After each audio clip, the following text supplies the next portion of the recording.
الحمد للہ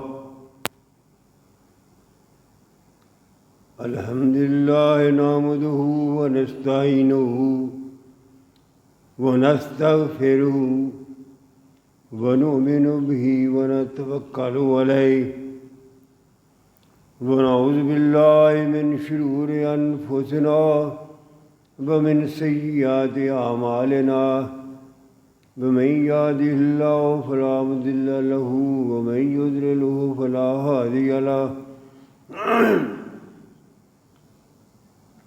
ونشهد أن لا إله إلا الله وحده لا شريك له ونشهد أن محمدا عبده ورسوله اللهم صل وسلم على سيدنا ومولانا محمد وعلى آل سيدنا ومولانا محمد وبارك وسلم أما بعد فأعوذ بالله من الشيطان الرجيم بسم الله الرحمن الرحيم وفي الأرض آيات للموقنين وفي أنفسكم أفلا تبصرون۔ سامعین محترم، یہ سورہ الذارiyات کی 2 آیات ہے، 26واں پارہ ہے۔ ان آیات کی تشریح کرنے سے پہلے ایک بنیادی بات جو اس سے پہلے بھی میں اس کا ذکر کرتا ہوں کہ اللہ کا یہ قرآن، اس کا موضوع تو انسان ہے، لیکن اس کے جو مضامین ہیں جس پر زیادہ زور دیا گیا ہے وہ 3 ہیں، جس کا ذکر بار بار قرآن کرتا ہے، مختلف انداز سے کرتا ہے۔ اس میں سب سے پہلا موضوع قرآن پاک کا ہے توحید باری تعالیٰ۔ اللہ تعالیٰ اپنے ماننے والوں کو، مومنوں کو، بلکہ پورے انسانوں کو یہ بات باور کراتا ہے، ان کے ذہن نشین لانے کی کوشش کرتا ہے اللہ تعالیٰ کہ اے بندو، اس پوری کائنات کا خالق اللہ تعالیٰ ہے، وہی اس کا رازق ہے، وہی اس کا مالک ہے، اور اس پوری کائنات کو وہی چلا رہا ہے۔ جب اس کی اتنے اختیارات ہیں، اتنے اس کی خصوصیات ہیں، اس کے فضائل ہیں، تو تمہارا بھی فرض بنتا ہے کہ تم اس کے سامنے جھک جاؤ۔ دوسری بات جس کا ذکر قرآن پاک بار بار کرتا ہے وہ ہے کہ میرے انبیاء سچے ہیں، میرے انبیاء جو بھی بات کرتے ہیں وہ میری بات ہوتی ہے۔ انسانوں کی رہنمائی کے لیے میرے انبیاء آتے ہیں۔ سب سے آخر میں نبی اکرم صلی اللہ علیہ وسلم رحمۃ للعالمین تشریف لائے۔ یہ دوسرا موضوع ہے۔ تیسرا اس کا موضوع ہے قرآن پاک کا کہ اے میرے بندو، ایک دن ایسا آنے والا ہے جب تم سب میرے سامنے حاضر ہو جاؤ گے۔ اس دنیا میں تم نے ایک خاص وقت تک رہنا ہے، اس کے بعد موت آئے گی اور اس کے بعد قیامت برپا ہوگی، حساب کتاب ہوگا، میں تم سے پوچھوں گا کہ تم کیا کرتے رہے ہو۔ یہ یوم حساب ہے۔ یہ آ کر رہے گا۔ یہ 3 موضوع ہیں قرآن پاک کے خاص طور پر۔ ان آیات میں 2 مختصر سی آیات ہیں۔ آپ کو یاد ہوگا کہ پہلے 2 جمعے وہ پوری کائنات کی بات ہوئی تھی کہ اللہ تعالیٰ اس پوری کائنات کا خالق اور مالک ہے۔ اس میں جو کچھ بھی ہے، جو زندہ ہے، اس کا رزق بھی وہی دیتا ہے، وہی رازق ہے، اس پوری کائنات کو چلا رہا ہے۔ آج کی ان آیات میں صرف اللہ تعالیٰ نے زمین کی بات کی ہے جس پر تم رہتے ہو، یہ تمہارے سامنے ہے، اور اندر کی بات کی ہے کہ تم نے کبھی غور کیا ہے کہ تم کیسے ہو، تمہاری زندگی کس طرح بسر ہو رہی ہے۔ یہ 2 باتیں ہیں۔ سب سے پہلے اللہ تعالیٰ کہتا ہے کہ میری قدرت کی نشانیاں، میری عبادت کی نشانیاں پتے پتے میں پنہاں ہیں۔ آپ کے گرد و پیش میری نشانیاں موجود ہیں، ذرا دیکھو تو صحیح، کبھی کبھی غور تو کیا کرو، کبھی کبھی اپنی عقل سے کام تو لیا کرو کہ یہ اللہ کی نشانیاں ہیں۔ مثلا سب سے پہلے وہ زمین کی بات کرتا ہے، وَفِي الْأَرْضِ آیَاتٌ لِلْمُوقِنِينَ، یقین کرنے والوں کے لیے، سوچنے والوں کے لیے۔ اگر ایک آدمی سوچتا نہیں ہے، اللہ کو مانتے نہیں، تو اس کی بات دوسری ہے، لیکن جس نے اللہ کو مان لیا ہے، مومن ہے، اس کے لیے تو ارد گرد بے شمار نشانیاں ہیں۔ مثلا زمین کی بات کریں تو یہ کرۂ ارض جس پر ہم رہتے ہیں، یہ نظام شمسی کا حصہ ہے۔ یہ کرۂ ارض جس پر ہم رہتے ہیں، یہ نظام شمسی کا حصہ ہے۔ ایک اس کی گردش یہ ہے کہ اپنے مدار کے گرد یہ روزانہ گردش کرتی ہے۔ جو حصہ سورج کے سامنے ہوتا ہے وہ دن ہوتا ہے، جو سامنے نہیں ہوتا ہمارا رات ہوتی ہے۔ یہ روزانہ کی گردش ہے۔ مثلا یہ ہے نا زمین گول، اس کا مدار ہے، تو اس طرح کر کے گردش کرتی ہے۔ ایک اس کی گردش سالانہ ہے، پورے سال میں چکر کاٹتی ہے اپنے سورج کے گرد، پورے سال میں، اور اس سے موسم پیدا ہوتے ہیں۔ کبھی گرمی ہوتی ہے، کبھی سردی ہوتی ہے، کبھی بہار ہوتی ہے، کبھی خزاں ہوتی ہے۔ پھر اس زمین کے تقریباً 400-500 میل تک اس کے ارد گرد اللہ تعالیٰ نے ہوا کا ایک خول پیدا کر دیا ہے۔ اس زمین کے ارد گرد 500-600 میل تک، 400-500 میل تک ایک خول ہے ہوا کا۔ پھر اس زمین کے اندر جو شکل کے لحاظ سے گول ہے،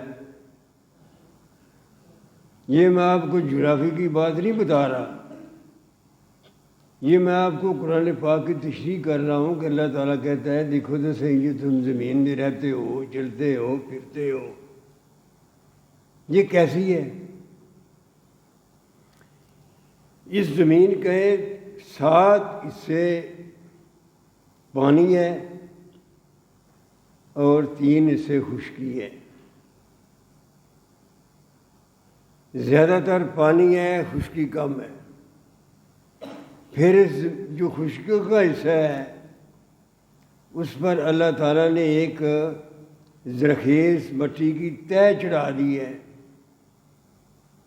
نباتات پیدا کرنے کے لیے۔ پھر اس کی جو سمندر ہیں، 7 سے پانی ہے نا، اس کے نیچے رویں بہتی ہیں۔ جس طرح زمین پر دریا بہتے ہیں، اس کا سمندر کے اندر جو ہے وہ رویں بہتی ہیں، وہ ادھر جا رہی ہے، کوئی ادھر جا رہی ہے، وہ مستقل طور پر بہتی رہتی ہے۔ گرم علاقے سے سرد علاقے کی طرف، سرد علاقے سے گرم علاقے کی طرف. پھر اس زمین کے اندر اس کا اندر کا حصہ جو ہے وہ بہت گرم ہے، بہت ہی گرم ہے، وہ کھول رہا ہے. پھر اس زمین کے اندر معدنیات ہیں، تم اس کو نکالتے ہو، سونا ہے، چاندی ہے، کرومیم ہے، لوہا ہے، تانبا ہے، سب زمین کے اندر یہ معدنیات ہیں. اسی زمین کے اندر میں نے گیس بھی رکھی ہے جو تمہارے جلانے کے کام آتی ہے. اسی زمین کے اندر تیل بھی ہے جسے تم پیٹرول کہتے ہو، وہ بھی اسی زمین سے نکالتے ہو. میں نے تمہاری ہر زمانے میں زمانے کے مطابق، آج کل مثلا پیٹرول کی بڑی ضرورت ہے، گیس کی بڑی ضرورت ہے، قیامت تک کے لیے ہر زمانے میں نے تمہاری ضروریات یہاں مہیا کر دی ہے. پھر اس کا جو حصہ ہے زرخیز حصہ، یہاں تم نباتات اگاتے ہو، اس کے اندر میں نے نمکیات رکھ دی ہیں. ایسے نمکیات رکھے ہیں جو کہ نباتات کی غذا بنتے ہیں. پھر جو پانی ہے زمین کا، اس میں جب گرمی پڑتی ہے تو بخارات بنتے ہیں، بخارات اوپر اٹھتے ہیں. وہ جگہ خالی ہوتی ہے، ہوا کا دباؤ کم ہوتا ہے، وہاں سے جو دباؤ زیادہ ہوتا ہے وہاں ہوا آ جاتی ہے. جو بخارات اوپر اٹھتے ہیں وہ بارش کا باعث بنتے ہیں. میرے بندے کو بارش کی بھی ضرورت ہے. یہ میں بارش برساتا ہوں، کچھ پہاڑوں میں برف جم جاتی ہے، کچھ دریا کی صورت میں نیچے آ جاتی ہے. لیکن یہ یاد رکھیے کہ پانی کی جو مقدار ہے اس کرۂ ارض پر روز اول سے قیامت تک کے لیے جو پانی کی مقدار ہے وہ وہی رہے گی. وہ ابھی بخارات بنتے رہیں گے، ہوا اوپر اٹھتی رہے گی، بارشیں ہوتی رہیں گی، پھر وہ پانی کی شکل میں یا برف کی شکل میں وہ بن جائیں گی. اس کی مقدار میں کمی بیشی نہیں آئے گی. پھر تم نے کبھی سوچا ہے، تم اسی زمین میں رہتے ہو میرے بندے، تم مختلف قسم کی سبزیاں کھاتے ہو، پھل کھاتے ہو، تمہاری ساری خوراک کا بندوبست ہے. یہ سبزیاں اور پھل وغیرہ کون پیدا کرتا ہے؟ کبھی غور کیا ہے؟ کھا لیتے ہو، کبھی غور تو کر لو نا، یہ جو میں سبزی کھا رہا ہوں یہ کس قدرت نے، کس وہ خلاق اعظم نے، کس خالق نے پیدا کی ہے. پھر طرح طرح کے پھل ہیں، ان میں مٹھاس ہے، میٹھے ہیں. یہ ساری جو باتیں ہیں یہ تمہاری غذا کے لیے کام آتی ہیں. پھر مختلف قسم کے جانور میں نے پیدا کیے ہیں، وہ تمہارے تابع ہیں. مختلف قسم کے لاکھوں نباتات کے پودے پیدا کیے ہیں. پھر اللہ فرماتا ہے کہ یہ جو سمندر ہے زمین کے اندر، اس میں بھی پودے ہوتے ہیں، جانور ہیں، اس میں نباتات ہیں، حیوانات ہیں. آپ یہ سن کر حیران ہوں گے کہ 95% نباتات اور حیوانات سمندر کے اندر ہیں. 95%.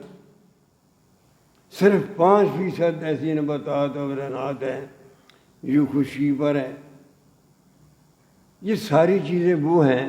پھر اس زمین کو سورج کے خاص فاصلے پر رکھا گیا ہے. یہ اللہ کی قدرت ہے. اگر یہ قریب ہوتا تو جل جاتا، اگر یہ دور ہوتا تو ٹھنڈا ہو جاتا. قدرت نے اس فاصلے پر رکھا ہے سورج سے کہ جتنی انسان کو، بندے کو ضرورت ہے گرمی کی وہ گرمی لیتا ہے، جتنی سردی کی ضرورت ہے وہ سردی لیتا ہے. یہ کبھی ایسا نہیں ہوا، قیامت تک نہیں ہو سکتا ایسا کہ کوئی زمین جو ہے وہ اپنے مدار سے ادھر ادھر ہو جائے، ہو نہیں سکتا۔ زمین کیا، کوئی بھی سیارہ اس کائنات کا۔ میں نے ایک دفعہ کہا تھا نا کہ آپ یوں سمجھے جس طرح پانی میں وہ بال جو ہوتے ہیں نا وہ ربڑ کے، وہ جس طرح تیرتے ہیں نا، اس طرح 5 10 15 20 منٹ بال پھینک دے کسی حوض میں تو وہ تیرتے ہیں نا، اس طرح پوری کائنات میں جو سیارے ہیں وہ تیر رہے ہیں۔ اور حیرت انگیز بات یہ ہے کہ وہ ایک دوسرے سے جتنا فاصلہ اللہ تعالیٰ نے رکھا ہے اتنا ہی فاصلہ رہتا ہے، کبھی ایسا نہیں ہوا کہ کوئی آگے پیچھے ہو جائے۔ یہ اللہ تعالیٰ دعوت دیتا ہے۔ دیکھو اللہ تعالیٰ خلاق اعظم ہے، ہمارا مالک ہے، خالق ہے، ویسے بھی وہ بات کہہ دے کہ یہ چیزیں میں نے بنائی ہیں پھر بھی ٹھیک ہے، لیکن وہ اس کے ساتھ ساتھ عقل و دانش کو دعوت دیتا ہے، غور کی دعوت دیتا ہے، فکر کی دعوت دیتا ہے، اس لیے کہ جب تم غور کرو گے نا کہ یہ پھول کس طرح پیدا ہوا، یہ پھول کی پتی کتنی خوبصورت ہے، اس کی خوشبو بڑی شاندار ہے، یہ پھل بڑا میٹھا ہے، یہ سبزی بڑی شاندار ہے، کھانے کے قابل ہے، اور یہ تم گندم بوتے ہو تو کس طرح وہ 6 مہینے کے اندر وہ ساری تیار ہو جاتی ہے۔ جب تم ذرا غور کرو گے نا تمہیں معلوم ہوگا کہ یہ سب کچھ اپنے آپ نہیں ہو گیا، یہ عقل ہی نہیں مانتی کہ سب کچھ اپنے آپ ہو گیا ہے۔ اس کا کوئی پیدا کرنے والا، اس کو نظام کو چلانے والی کو ہستی موجود ہے، وہ ہستی رب العالمین ہے۔ وہ اپنا تعارف اللہ تعالیٰ کراتا ہے کہ میں تو تمہارے ارد گرد موجود ہوں، تمہارے اندر موجود ہوں، میں تو ہر وقت یہاں تمہارے پاس موجود ہوں۔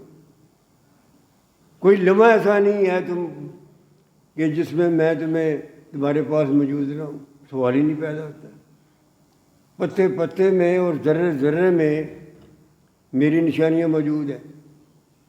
وَفِي الْأَرْضِ آیَاتٌ لِّلْمُوقِنِينَ، اس کرۂ پر جہاں تم چلتے ہو، رہتے ہو، مکان بناتے ہو، سڑکیں بناتے ہو، کارخانے بناتے ہو، اس کرۂ پر یقین کرنے والوں کے لیے، ایمان والوں کے لیے بڑی نشانی ہے۔ ان نشانیوں کو ذہن میں لانا یہی سب سے بڑی بات ہے۔ جس وقت انسان ان نشانیوں کو ذہن میں لائے اور دل میں یقین کر لے کہ واقعی یہ رب کائنات نے یہ سب کچھ پیدا کیا ہے، اس وقت اس کا ذہن جو ہے وہ صاف ہو جاتا ہے اور اس کی زندگی آسان ہو جاتی ہے، وہ غلط کام نہیں کرتا، اس کے معاملات بھی ٹھیک ہو جاتے ہیں۔ وہ سوچتا ہے کہ یہ ٹھیک ہے، اللہ تعالیٰ نے یہ نبی صلی اللہ علیہ وسلم کو جو بھیجا ہے، جو آپ کی تعلیم ہے، پھر وہ اسے روح گردانی نہیں کر سکتا۔ اگر غور ہی نہ کرے، بالکل ہی کبھی سوچا ہی نہیں ہے کہ یہ سبزی کہاں سے آ گئی، یہ پھل کہاں سے آ گئے، تو پھر تو بات دوسری ہے نا۔ لیکن اگر وہ سوچے گا تو وہ لازمی کہے گا یہ ایک ہستی ہے رب کائنات، تو اس کے سامنے وہ جھک جائے گا۔ دوسری اللہ تعالیٰ فرماتا ہے کہ تمہارا اندر جو ہے نا، تمہارا قد 5 فٹ ہے، 6 فٹ ہے، 6.5 فٹ ہے، تمہاری ایک تمہارا ہستی ہے، اس میں بھی بہت سی نشانیاں ہیں، تم نے کبھی غور ہی نہیں کیا۔ وہ اللہ تعالیٰ فرماتا ہے کہ آغاز کرو، دیکھو جب تم ماں کے پیٹ میں تھے، تمہاری پرورش کا، تمہاری پیدائش کا، تمہارے ساری چیزوں کا، تمہاری خوراک کا، تمہاری اجابت کا، وہ کون ہستی انتظام کرتی تھی؟ اللہ کے سوا کوئی ہے؟ کوئی بھی نہیں۔ وہ رب العالمین جو تمہارا پیدا کرنے والا ہے وہ سب کچھ وہاں کے پیٹ میں سب تمہارا بندوبست کرتا ہے. پھر تم دنیا میں آئے.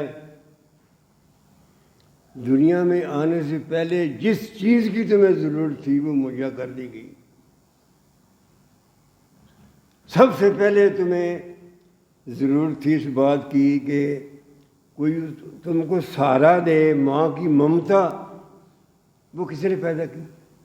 ماں کے دل میں یہ کس نے پیار پیدا کیا کہ یہ میرا بچہ ہے، میں نے اس کو ہر قیمت پر اس کی حفاظت کرنی ہے؟ وہ اللہ تعالیٰ ہے. تمہیں اس بات کی ضرورت تھی کہ کوئی تمہیں سہارا دے. وہ سہارا دینے والا کون تھا؟ تمہاری ماں تھی. پھر تم بڑے ہوئے اور تمہیں ضرورت اس بات کی ہوئی کہ ٹھیک ہے میرے وجود کی بندوبست کا، اس کی پرورش کا سامان تو اللہ نے کر دیا ہے. اس کو خوراک کی ضرورت ہے، اس کو پانی کی ضرورت ہے، اس کو آکسیجن کی ضرورت ہے، وہ اللہ نے پیدا کر دی ہے. لیکن اس کے اخلاق کہ میں نے کس طرح زندگی بسر کرنی ہے، اسی لیے میں نے پیغمبر بھیجے. سب سے آخر میں نبی اکرم صلی اللہ علیہ وسلم رحمۃ اللہ علیہ تشریف لائے. اس کا بندوبست بھی کر دیا ہے. پھر یہ ہے کہ جب تک تم دنیا میں رہتے ہو تمہیں آزادی ہے. اچھا کام کرو تمہاری مرضی، اچھا نہ کرو، برا کام کرو تمہاری مرضی. کوئی تمہیں ٹوکنے والا نہیں ہے. آزاد چھوڑ دیا گیا ہے. ساری نعمتیں دے کے، جسمانی پرورش کا سامان کر کے، اخلاقی پرورش کا سامان کر کے، نبی اکرم صلی اللہ علیہ وسلم کی ذات مقدس کی تعلیمات دے کے، سب کچھ دے کے، سب کچھ دے کے پھر بھی آزاد چھوڑ دیا گیا ہے. اگر تم سچ بولنا چاہو تو تمہاری مرضی، جھوٹ بولنا چاہو تو تمہاری مرضی. نیک کام کرو گے تو تمہیں جزا ملے گی، وہ بھی بتا دیا گیا. غلط کام کرو گے، میری بغاوت کرو گے، پھنس جاؤ گے، قابو آ جاؤ گے. اس 4 دن کی زندگی میں اگر تم نے عیش کر بھی لی، اللہ کی بغاوت کر بھی لی تو کیا ہوگا؟ بالآخر تو میرے قابو آنے ہیں. پھر اس وجود پر غور کرو. وفی انفسکم، تمہارے اندر جو اللہ نے ایسی کہ مشینری فٹ کر دی ہے جو تمہارے زندگی کی آخری سانس تک وہ کام کرتی رہتی ہے، اور اس میں کوئی تخصیص نہیں ہے کہ یہ مسلمان ہے، یہ غیر مسلم ہے. سب کی اندر کی مشینری کام کرتی ہے. ابو جہل کا دل بھی دھڑکتا تھا نا، اس کا معدہ بھی تو کام کرتا ہی تھا نا. یہ رب کائنات کی حکمت ہے کہ اس نے آپ خالق ہے، مالک ہے سب کا. اس لیے یہ اندر کا نظام ہے وہ سب ایک ہی جیسا کر دیا ہے.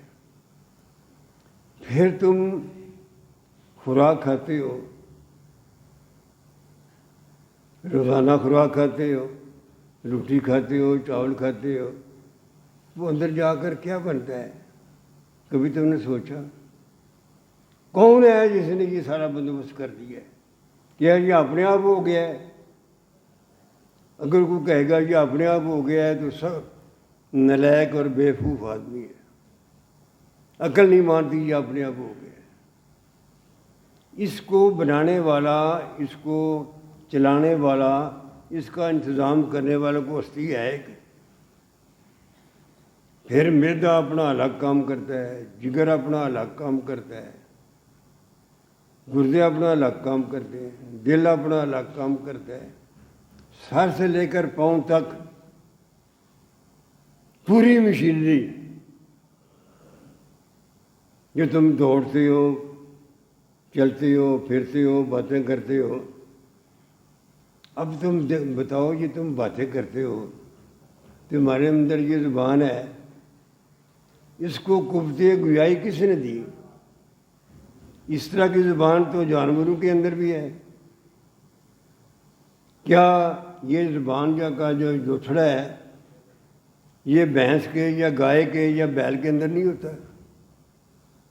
آخر وہ کیا بات ہے کہ کوئی جانور تو نہیں بول سکتا، آواز تو پیدا کر لیتا ہے لیکن بول نہیں سکتا، باتیں نہیں کر سکتا۔ یہ کیا حکمت ہے کہ تم باتیں کرنے کے قابل ہو گئے ہو؟ کیا وجہ ہے؟ وہ اللہ تعالیٰ نے پیچھے ایک نظام فٹ کر دیا ہے عقل و دانش کا۔